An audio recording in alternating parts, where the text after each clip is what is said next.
Hello and welcome to the latest episode of Opposition Views. I preview Ireland's All Nation Series fixtures with expert guests from the opposing nations. Unfortunately, this week, in lieu of an Argentine Fijian, we have called in the services of a fellow rugby nerd and podcast regular in Huw Griffin. Huw, welcome back to the show. I know you love talking about Fiji, and you've done the Argentinian years, so I think you've really embraced this role. Hola, Senor Kalon. Um, yes, I'm doing my best to be the opposite of what I am, which is someone who know, someone who's worldly, someone who's well traveled, someone who is knowing of all things of the obscurest of places. Um, and in this case, I shall be Argentinian and Fijian, the first, I think, the world first. Probably is a word first, to be honest. Like literally, as you said, like trying to pretend we're these cultured icons when we're recording this at 10 o'clock on a Sunday morning, before we watch 4 hours of rugby is a real stretch. But for people who do know, and they will know, Ireland play Argentina on Friday, they'll play Fiji the following Saturday, both in the Aviva Stadium in Dublin. We will start by looking at Argentina, their win over Italy. We'll push on probably a little bit less about Fiji, more about the players, guys in the top 14 who we'd have seen and should be fearful of. Well, we'll start on Argentina because beat New Zealand this year. They did beat South Africa, didn't they? I'm not dreaming that. Yeah, they beat South Africa at home, yes. Yeah, beat South Africa at home. They beat New Zealand. They had a big win over Italy there last night as we record. Where do you think they're at before we kind of move on to like the bigger picture? Where do you think they're at right now? I think they're in a great place. I think they're in a great place. They've really found a new identity under Contepomi. That you talk about traditionally, what Argentina's rugby DNA is you think about scrums and you think about some of the iconic players that we remember from 10, 15, 20 years ago. But that's not kind of what they are anymore. They are willing to not sacrifice, but they're willing to pick players who's maybe forwards whose set piece isn't their strong suit because their all part game is so much better. The sevens program has been really successful for them, and it's now a vital part of their pathway. And it's not just in terms of like a finishing school for young players. It is that they incorporate sevens elements into their 15s game plan, particularly in their backs play. And they've got some fantastic players, like Juan Cruz Malia being the standout probably amongst the backs. Obviously plays for Toulouse, one of Toulouse's four international fullbacks, and arguably the one where push comes to shove, they will pick him at fullback out of the four of them. And then you've got Thomas Albanose, who was a sensation during the Rugby Championship and things. And then you still got stalwarts like Kremer and Matera in the back row. So they're in a great place. They're still a bit don't necessarily know which Argentina is going to turn up, but they have you know what kind of game they're going to try and play, I think. I think if there's one thing that Irish fans can take as positivity is the fact from Italy being dismantled by Argentina is the fact that Argentina have typically followed up big wins this year with a poor performance. We've seen it after the Rugby Championship wins. Granted, the last team you want to play after you beat New Zealand is New Zealand, especially Yeah, in New Zealand. exactly. But there is that element. We'll kind of work back for a minute because the 2023 World Cup really wasn't that good for them. I know they got to a semi final, and that's very good, but outplayed by England, could have very easily been caught in that pool. Wales only really played for 4 minutes in the quarter final, and then Argentina don't show up in the semi final. They were probably the biggest benefactors from that side of the draw in terms of performance value. Yeah, I'd say so. I don't think it was a very happy camp under Checker. Checker's got obviously his very specific way of how he likes to do things, and I think it had worn quite thin by the time they actually got to the World Cup.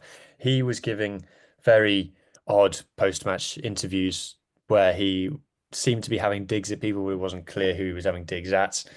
He, by all accounts, wasn't very happy at all with the World Cup warm-up um, schedule that they had. They played a friendly against Spain, for example, and he didn't think that was very helpful, I don't believe. So, yeah, not a happy place under Checker. I think they needed a refresh. I think they needed something new, and it definitely seems like a much happier place. They're also playing players in their natural positions, which helps, which Checker no wasn't necessarily doing. So, yeah, the World Cup, like you said, Wales should have beaten them in the quarterfinal. It's very difficult looking back to understand how we managed to not beat them, we being Wales. And then, like you said, battered in the semi-final against New Zealand, and a replay of the England-Argentina first game of the World Cup, which everybody during that game said this is the worst game I've ever seen. And then we got to watch it again a few weeks later, which was great fun. But yeah, the current performances, you wouldn't know it was the same team. You really wouldn't. I think that's the thing. It's been a very sharp rise for Felipe Contepomi. I know he's well known in Irish circles from his playing and his coaching days, but they've certainly got off on the right foot, and it kind of just I think that tour or that string of games against France kind of went under the radar because it was the second string France. Anyone who was watching French players at the time were watching, Dupont at the Olympics. That's kind of that's just the way it was. Yeah. But I think the fact that they kind of found gear quick enough and had two very good wins there. Or I can't remember how many tests it was. I think it was three. And kind of bounced back. That's all they really needed, really. Like it wasn't about putting 40 points on France because you disrespected us. They just needed to find gear, and they have done really quickly. Yeah, they really needed to. The first game of that competition, that tour, was very, very disappointing. The team that France sent was a scratch team, basically, in terms of how new it was, zero cohesion, zero of their top players, really. There's a lot of players now playing for France this autumn who went on that tour. So it was valuable for France, but Argentina shouldn't have found it such a struggle, really didn't show up in that first test. And they played in the second test against France as if they had a point to prove, like they were righting the wrongs of that first test. And they did so. And they also put together an absolute destruction of Uruguay. So Uruguay, that was a really big occasion for them. They've been pushing for a proper game against Argentina. For people who don't know, Argentina have a very active B team in the Argentina 15. And normally it's Argentina 15 who'd been playing against the likes of Uruguay and Chile, etc. But it was a full-on Argentinian team played Uruguay, and I think it was like 77-0, something like that. Now, Uruguay have have had a very difficult 2024, but this podcast isn't about them. But that was kind of the catalyst of, okay, this team actually has an identity now. We saw the backs really starting to strut their stuff in that game. We saw Albanaz have a great game. We saw them running 70 plus meters to score tries and things. And I think that just gave them that lift. Everyone always talks about you need to play the better teams to get better. But I also believe that sometimes you just need to bank a win and a big win. And I think that can be as valuable as a narrow loss against a big team, to be honest. And it's important for them. And we seen, like you said, how they kind of had a point to prove in that second test. That was kind of their rugby championship in a lot of ways. They really had a point to prove at times. And you think of that home win over Australia, where, what would they were 10 points down at halftime. They won it by like 40. It was a very strange game. And obviously, what we've seen this weekend proves Australia, they're not that bad. They are getting somewhere. Argentina, I think, are getting somewhere faster, is the only thing, which is expected. And on that rugby championship, like if you beat Australia, South Africa, and New Zealand in 1 year, I think it's the first time they've ever done it. It has to be a very positive year. The fact that they've done it with a first year head coach, like literally only had what 3, 4 games before that rugby championship, beat New Zealand in the manner that they did, which is something we discussed before the Ireland New Zealand preview about how New Zealand fell away in that game. Beat Australia in the manner that they did, so convincing. Beat South Africa when the only thing they could be held against South Africa was they knew they were going to win the rugby championship at that point, anyways, because they had room for one slip up in their last 2 games. But still, these are the games Argentina were not winning ever since they joined in, what was it, 2012. So it's a really positive year for them so far. Definitely. Like you said, they struggle to back up performances. So obviously, when you win a game away in New Zealand, which far from the first time they've done that at this point, but once you do that, you kind of know a backlash is coming towards you, especially when the second test is in Eden Park. So I can imagine that maybe emotionally they were kind of we did what we wanted to do here already. So the kind of second game was a bit of a formality. They did lose at home to Australia in a game played in horrible raining conditions. It was a poor game. It was a poor game of rugby, to be honest. But they'll be wondering how on earth they lost that, especially considering what went on to happen in the second test, where, as you rightly say, down 21-3, I think it was at some point. We ended up winning 67-27 or whatever it was. An incredible margin where Australia completely capitulated in the final 10, 15 minutes. But that again was showing us what Argentina wanted to do and what they can do when they get the opportunity of getting the ball in the hands of their backs and joueing. And that's what they seem happy doing. And it really works. Like I said, man for man, they've got excellent, excellent, excellent players. And that sevens influence comes in if they know how to do a one-on-one. They know how to stop, go, stop again, create space, offload, etc., etc. It really works for them. And their game plan against, I think it was against South Africa, they had 44 rucks in the whole game, which is very low for people who don't sit around in their free time counting rucks like me. Nor a normal number of rucks is anything less than 75 is low. So 44 is crazy low. And that's what they're after. They're not interested. I spoke to a great rugby analyst a few weeks after, and he said, yeah, they're not interested in rucks. That's not what they want. You know, that's why I think their matchup against Ireland is going to be so fascinating. Ireland's a team that want rucks, want collisions, want as many carries as possible. Argentina, the opposite, wants the opposite of that. So that's why I think, you know, the style will make the fight in that case and be really interesting to see what the pitfalls of those various game plans are. But again, against South Africa, they scored 4 tries in a blitz in the second half of the first half, second half of the first half, where again South Africa were comfortably in the lead of that game and they fought back and weren't able to get back into the game in the second half. Dominant hits is well something that Argentina are very good at one-on-one tackles, winning that collision. So yeah, a unique game plan that we saw emerge in the Rugby Championship, but an interesting one that, like I keep saying, really seems to click with the players that they've all bought into.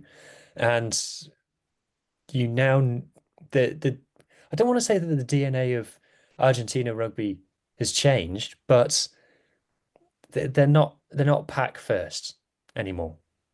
I think there's probably an element of the great Argentina teams had big packs. They also had one or two electric players. I think now they've got maybe five electric players. Yeah, They also one have a him off or pack, something like that. yeah, but they still have, power and size. And I think they actually are game style versus game style. I think they're a bad matchup for Ireland. They will try and keep the ball off the floor, as you Yep. mentioned. They will smother you. They're not the biggest, but New Zealand aren't necessarily the biggest pack, and they absolutely monstered Ireland. And we talked about that in the recap pod that went up yesterday. They monstered Ireland. They got around them. And I think for yes, Ireland will need a response. They're on home soil, all that. But I do think Argentina could be a bad matchup. If, the likes of Albernos and um the scrum half who name escapes me, if they can Birchnu. yeah, like if they can get Argentina moving, Ireland looked slow on Friday night. They looked like a team, and maybe it's the Alan Walters impact where he, runs the legs off them and gets them up to, gets that extra 5% out of them early. Maybe it's that, I don't know. Alan Walters will be a good hire, don't get me wrong. But Ireland looks slow at the weekend. And if it's a dry track, I think this is the thing. If it was a dry track against New Zealand, I think New Zealand score an extra try, or maybe even two. It was the fact that it was slowed down. It was such a greasy night, and you had just had to play the percentages. If it's a dry track, I can see Argentina running 3 tries here, and Ireland having to chase it. And ultimately, as we've said before, Ireland are not a team who chases games. They get on top of you. They stay on top of you. I think it's intriguing. I'm not saying Argentina are as good as Ireland. I'm not saying they're a top three team in the world. They still have their flaws, but they're probably a bad matchup in the same way that England are a bad matchup for Ireland because they have that power up front. They don't, England have big men like they always have. I think Argentina will not fear Ireland in contact. The only thing is which Argentina shows up. It's like the France of, when I was growing up, which France turns up. Well, which Argentina shows up would be the big question. Because even now, I was working during the game, but it felt like at times against Italy, and we're kind of starting that there was moments where they just didn't look great, and then there was moments where they just looked world class. And you could say, well, it's Italy, but at the same time, I think that's on Argentina as well. They are just that kind of a team. Yeah, I think they felt comfortable against Italy. They knew they were a step ahead. It's interesting then the cross pollination between Italian and Argentinian rugby and how many of the Italian team have Argentinian heritage, and how many of the Argentinian team have Italian heritage, and the number of Benetton players that are in the Argentinian team and things. So I don't think at any point they were worried about Italy, and I think even when Italy managed to get some scores, they just knew they could go and re-establish their lead. They scored a couple of tries, which were just having that belief. And like I said about buying into the game plan, is that they've now got those players who will chase lost causes and will just keep playing while everybody else has stopped. And that's what two of their tries, I think, came from. Everyone thought there was a knock on, so everyone stopped, but Argentinian players kept playing and grounded the ball over the line. And the TMO referral confirms, oh no, there wasn't a knock on. Argentina were just quicker to it.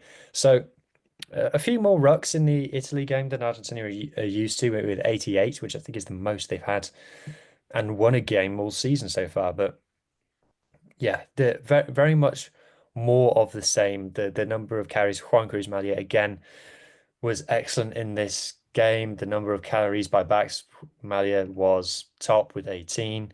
Then you've got Oviedo, who's their number eight. He's a very agile number eight. He's not a big, heavy number eight. He's a very slight, agile number eight was second. Then you've got Albanos again, Gonzalez, then Cinti, who's an excellent player, plays for Saracens. Just all these guys who are comfortable getting the ball in hand and will run. I mean, the post-contact meters, if I just have a look at it here, 416 from 130 carries. Pretty darn good. 198 passes for 88 rucks, so more than two passes per ruck. Like I said, Huw. That's what they're about, and that's how they're going to continue trying to play. And I think it opens up to be a really interesting series from Argentina from here. Obviously, they've got Ireland on Friday. They've got France the following week. And I think kind of like New Zealand, where New Zealand, once they beat England, it's like, right, let's try and get one more win.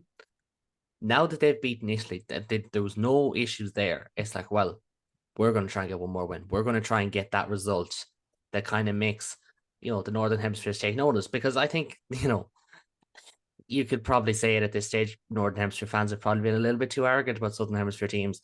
The rumors that their demise has been greatly exaggerated. They're still very good teams. And like I can't go out on a limb and say they'll win one of those two games against Ireland or France, but they will run one of them close, won't they? I think the France game is going to be a fascinating matchup because they play quite similar. Just the Toulouse influence on both squads is going to be they're going to both be trying to play sevens at times. We obviously recording this the morning after France played Japan. We can't take anything about France from that game. It wasn't a competitive fixture. It wasn't a proper France team, etc., etc. So, but I do think that will be an exciting one. I think there will be some very nice tries scored there, and I think there will be some mad things happen as well where you're going, no rugby coach would ever tell you to do this. But it will be great to watch. It will be great to watch. Speaking of the word exciting, we're going to move on to Fiji Okay, because there's no better team to kind of talk about. And for anyone who's on YouTube here, he was decided to take off the flat cap, which is something amazing in and of itself, but put on the Fiji top because do you know what? It's a commitment to the bit. It's like a method actor at this stage. And Commitment to the bit is my middle name, Caleb. I meant to say for anyone on audio who actually isn't watching, not people on YouTube who could very much see it. But we're going to talk about Fiji because there is just so much. Like last year's World Cup, they felt like they were at the precipice of something magnificent. They almost did. And then there's just been so much, kind of internal turmoil since then.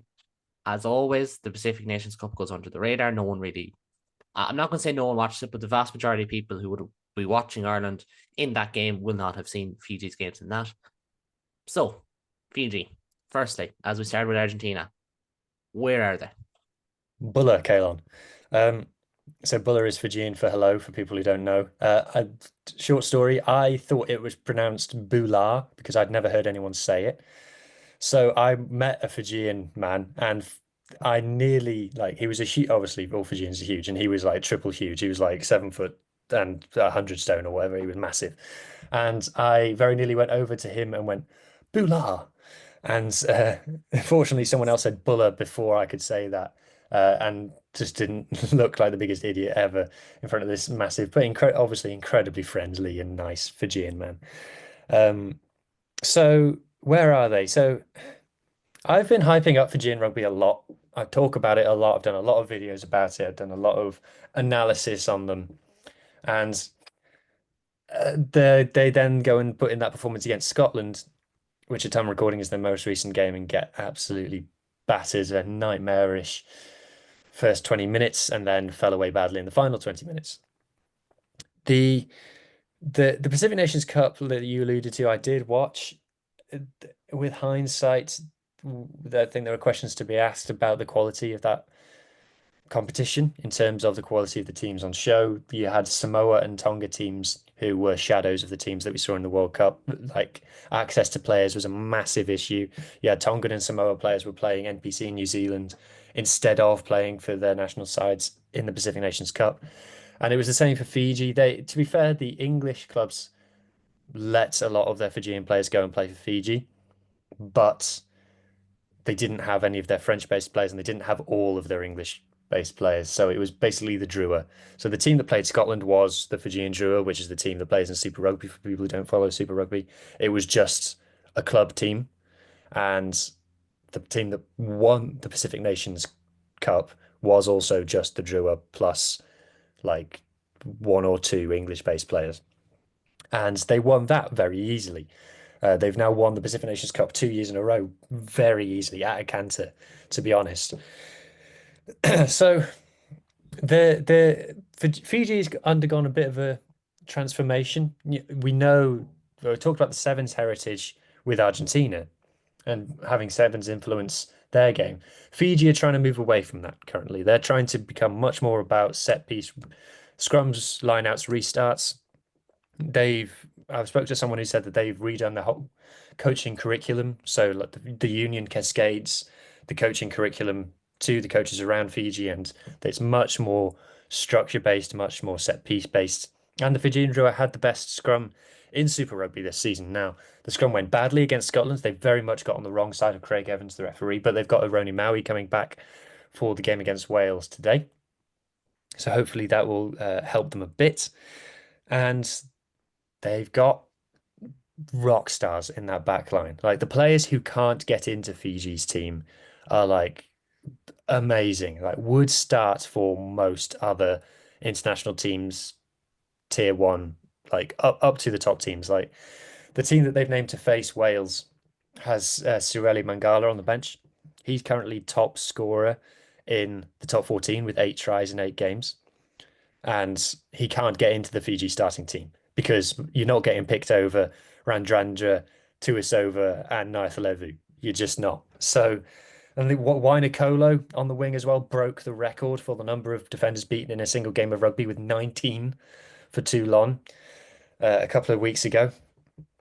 Terrifying backline. So, they're playing Wales later today as we record. I'm going to be sad either way because either Wales are going to lose and then I have to make content about Wales, which is miserable, or Fiji are going to lose, and that makes all of the hype that I've given about them look ridiculous because I bigged up their defense ahead of the Scotland game and they went and conceded 55 points. So I don't want to speak for the entire audience, but I think most people listening to this would be hoping that Fiji get a result in Cardiff. I think is fair to say. That's just the nature of rivalries. They're fun. But on that, for all the on-field stuff, and it is so exciting, and it's just such a breath of fresh air at times. I think back to some of the games in the World Cup, like the Portugal game should have not been as fun as it was. Like it was just deeply fun game. I know Fiji lost, which was hmm. so much fun. The Australia game was a lot of fun. It's not much fun internally with all that's kind of going on there. And you have like Labour coming out and speaking out against it. Isn't it great when active players can actually say things about a union that is mismanaging things? Yeah, But everyone enough thought about that he'd Wales. get drops. Everyone thought that for covering for people who might not know, Hussein Naithalevu, who is Fiji captain, came out and alleged corruption in the FRU, which is Fijian Rugby Union, and Rugby House, which is what they call the organization in Fiji. And there's all sorts of like crossing over with the Fijian government and the Fijian Rugby Union. Uh, Everybody in Fiji has worked for the union at some point. So the union appointed an accountancy firm to audit their books. The people who were in charge of the accountancy firm used to work for the union, things like that. But that's some Fijians have told me that basically everyone in Fiji has worked for the union at some point. And yeah, it was bad vibes. So whilst Naithalevu came out first, and then he was supported by Randrandra and Bottia. Bottia's injured currently, which is why he's not in this autumn tour. And then Sam Matavesi was another player who came out and spoke about it. I know that I'm told that some Fijian players made themselves unavailable for this tour based on their experience they had in the summer, which wasn't just the corruption. Like the Fijian official credit card got turned down during their summer tour, and the staff members had to pay for food and laundry and things like that. Senior players had to cover for younger players. But Naithalevu has since done another interview with the Daily Mail in the last week where he said that things are starting to improve. They have all been paid. All the players have been paid for their summer tour, which, shouldn't be the kind of thing that you give them a round of applause for. But, progress is progress. So, fingers crossed. Like I said, when these players came out and spoke against the union, everyone assumed that would be their careers done. That was that. But they've been invited back and they have been picked. I would say enjoy them while they're still around because some of these players are getting towards the end of their Fijian international careers now, and you don't know how much longer you're going to see Tuisova and Randrandra playing together. So I would say enjoy it while you can. And just on that, we're going to talk about the players to watch anyway, because as I said, we're recording this before Fiji takes the Millennium Stadium, sorry, Principality Stadium to play Wales on opening weekend. Players to watch. I know there was a lot about the out half, Caleb Months. Months. Yeah. It's early. I was in bed late and it's early. But there's a lot of talk about him before the World Cup before he got injured. So he's obviously one. You mentioned, like Levu and Foyenkolo and Rajandra and Bottia and all these guys. I know Bottia's injured. They've got talent. They've got ballers. Mm. When they kind of come to Dublin, and there will be people here who will be going with kids and it's the cheaper tickets, etc. Who should we be watching out for? Yeah, so steering away from kind of the big names, the rock stars. Like I said, Sireli Makela. I keep calling him Mak. It's pronounced Mangala, but it's spelt Makela. Sireli Mangala, top scorer in the top 14, playing for Bayonne. He's been playing 13 for Bayonne. Well, he's been playing with 13 on his back, but he's a winger really. So he was a gold medalist at the Tokyo Olympic Games for Fiji Sevens. And he's been unbelievable for Bayonne. You need to watch this guy of how he runs. He's the kind of pace that takes you by surprise and that he gets to full speed unbelievably quickly. And his full speed is fast and he runs straight. Like it always makes me laugh. One of the biggest compliments you can give a rugby player is he runs straight. But he runs really straight and it kind of catches you out and he properly panics defenders. And he can finish as well. He's got the acrobatic finish in him. So he's definitely one to watch out for. Like I said, Wainakolo can beat a man very easily. In the forwards, Kitione Salawa Jr. You know he's good because he's got Junior on the end of his name. Scored a hat trick against Samoa in the Pacific Nations Cup. On the open side, heir apparent to Lavani Bottia. Very, very good in the wide channels, pace, offloading game to die for. Nasila Steelers, a stalwart in their second row, probably isn't going to do much headline grabbing stuff apart from he rearranged Kyle Rowe's insides last week against Scotland, like, put the poor guy out of the game. Officially, Kyle Rowe went off for a hamstring, but I'm pretty, it was pretty soon after he got battered by Nasila Sila. And their captain, Tavita Ikaniveri, the hooker. Because according to Simon Raya the best ball in hand hooker in the world. I'm sure some Irish fans will be pointing at their nearest Dan Sheehan effigy, Yeah, saying, I'm fine. I'd get mocked because I absolutely love Dan Sheehan. So I get mocked once Ulster fans. But I'm not going to go and say that Simon Rowley, the most likable head coach that there has ever been in rugby, is wrong because that would just be insane. yeah, or Tex. If you can't say Ikaniveri, just say Tex as in Texas. That's what he's known as. But yeah, Really exciting players. I just hope they can all come together. Fortunately, with the likes of the famous names, they've been around the block long enough to have the cohesion between them because they've just been around that long. But obviously, the Drua players have a huge amount of cohesion. Another player I just want to mention quickly is Armstrong Ravula, Isaiah Armstrong Ravula, hyphenated surname. 21 years old, came through playing league in Australia and then switched to Union in high school, went to Manawatu or Manukau in New Zealand, and then is of Fijian heritage, so has been playing for Fiji. Been playing out half for the Drua all season because Muntz was injured, but has since moved to fullback and he's on the bench against Wales, which surprised me. But he's been playing a kind of a dual playmaker system with Muntz, and they kind of play left and right. Like one takes the left-hand side of the field, one takes the other side. Fast, great vision, great attacking kicking, and his combination with Muntz has really, really worked for Fiji for me. The thing that also Fiji don't get credit for, I'm kind of going away from players here, is their ruck speed. So everyone talks about like Japan having amazing ruck speed and things. Fiji have over 60% of their rucks less than 3 seconds. Very, very fast team. Their phase play, I know they got battered by Scotland in the end, but their phase attack against Scotland from far out was sensational, really fantastic to watch, really high quality. So they're an exciting team, but not just the kind of exciting run from everywhere offload. Well, hey, kind of exciting. They are kind of exciting from a nerdy point of view as well. I just hope that they live up to all the hype that I'm giving them because, they're like I keep saying, the Scotland game kind of made me look a bit silly. Well, it kind of made a lot of us look silly. I know I've made for listeners of the United Rugby Rewind, it meant for a great debate about certain elements of that game, including what tries should have stood and shouldn't have stood. But we won't get onto that. We're almost done for the day. Just finally, Argentina and Fiji, just to kind of go back over both of them. From here, what are you expecting from their autumn? And you can call how the game in Cardiff goes today. I know people listen to it after, but how do you think their autumns go, respectively? So Fiji's kind of other game is against Spain. They should win that unless they pick a silly team, which it depends. I guess it'll depend how the Wales game goes. Going from Wales to Spain, then back to Ireland isn't the best schedule. So they should win the Spain game. So they'll have set the target of and one other. And I think the Wales game will be the one that they targeted because they knew that they were getting their top players back, and they know that Wales are in a bad spot at the moment. So I think that if they lose this, they'll be very, very, very disappointed against Wales. I don't see them beating Ireland. I think we've spoken previously, they're a bad matchup for Ireland because Ireland is so structured, and whilst Fiji are becoming more structured, they have the ability still to revert to not be structured, and they don't mind a one-on-one.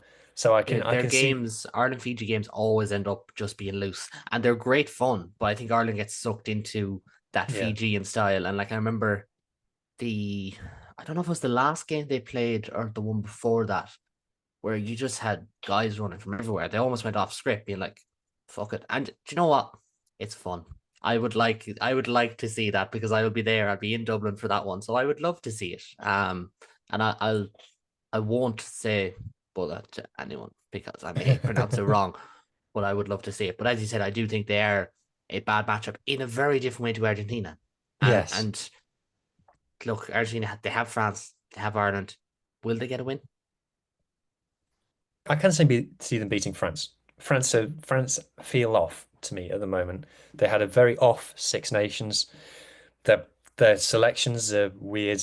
There's bad vibes generally kind of off the pitch with the scandals that, well, ironically, there's a kind of a sub story to it that I hadn't thought of is this will be the third or fourth time they play each other this season when France went to Argentina. I won't go into the details of what happened, but one player's been banned for 10 months and another, two more got arrested. So there's an edge to it there. I can see Argentina knocking over France. Just like I said, because France are in a very, very, very weird place. I'll be surprised if they beat Ireland, but Ireland, we've seen historically, sometimes when your heads dip, it's difficult to get back on the horse. So who knows? But I'm not expecting Argentina to win that one. We will wait and see. We will leave it at that. My thanks to you for joining me to comprehensively look over all things Argentina and Fiji. I don't know what listenership we like for this one, especially coming off the back of the loss, but it deserved to be quite high, and it might be maybe on YouTube, because I know you've taken a big strong cult following about Fiji and rugby, and a small bit about Ireland as well. So maybe YouTube it'll boost the numbers there. To everyone at home did listen, thank you very much. We have unrivaled coverage, of course, of the remaining 3 Autumn Nation Series tests that Ireland have, so stay tuned for that. And if you do like to see it here, please do subscribe. You can find Huw's links down below as well. You can find my links down below. But for now, and until next time, take it easy.